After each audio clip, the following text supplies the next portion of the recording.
Alright, let's talk about something that's been on my mind lately, 1989. Yeah, I know, it's a random year to fixate on, but hear me out. If you take a step back and think about it, 1989 was this weird, transitional moment in pop music. The 80s were ending, but the sound wasn't quite ready to let go.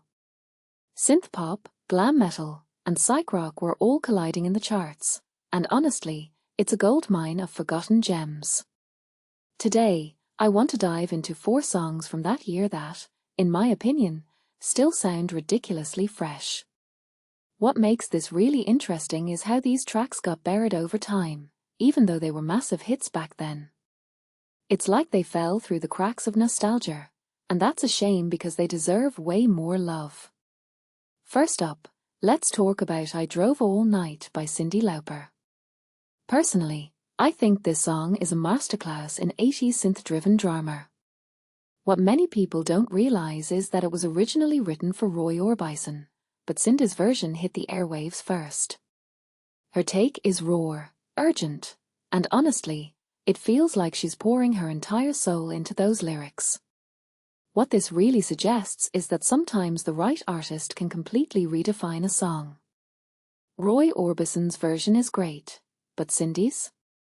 It's iconic. And yet, when was the last time you heard it on the radio?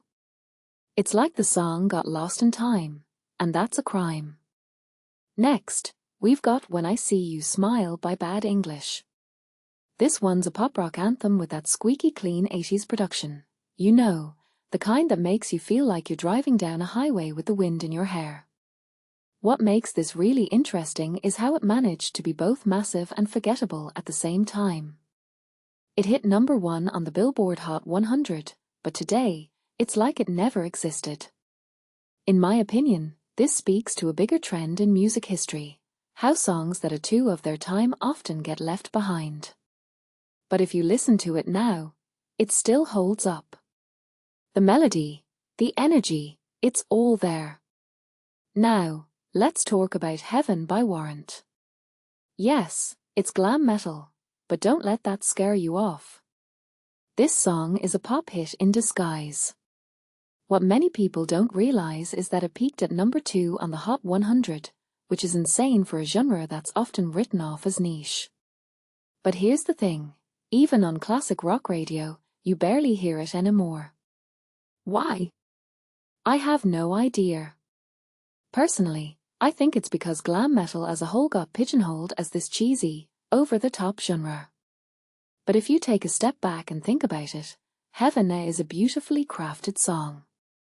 The power ballad structure, the vocals, it's all timeless. It still slaps, and it's a shame it's not in rotation. Finally, we've got Sowing the Seeds of Love by Tears for Fears.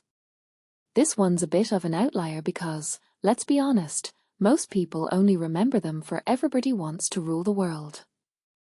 But this track? It's a psych-pop masterpiece with baroque influences and production that sounds almost modern. What makes this really interesting is how ahead of its time it was. In 1989, this kind of genre blending was rare, but Tears for Fears pulled it off flawlessly. And yet, it's another song that's been forgotten. Personally, I think it's because it doesn't fit neatly into any one category. It's too psychedelic for pop, too pop for psych, and that's exactly what makes it brilliant. So, what's the bigger takeaway here? If you take a step back and think about it, 1989 was this weird, liminal year where music was evolving but still clinging to the past. These 4 songs are perfect examples of that. They're not just relics of their time, they're reminders of how innovative pop music could be.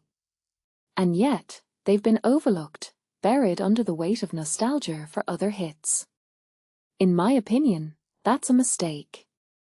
These songs still sound fresh, and they deserve to be rediscovered.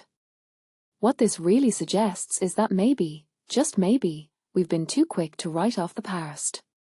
There's so much gold in there if we're willing to dig. So, here's my challenge to you, go listen to these tracks. Don't just take my word for it. See if they hit the same way they did in 1989. Because, personally, I think they do. And if they don't? Well, that's a conversation for another video. But for now, let's give these forgotten hits the love they deserve. What do you think? Are these songs still fresh, or am I just stuck in the past? Let me know in the comments. I'm curious to hear your take.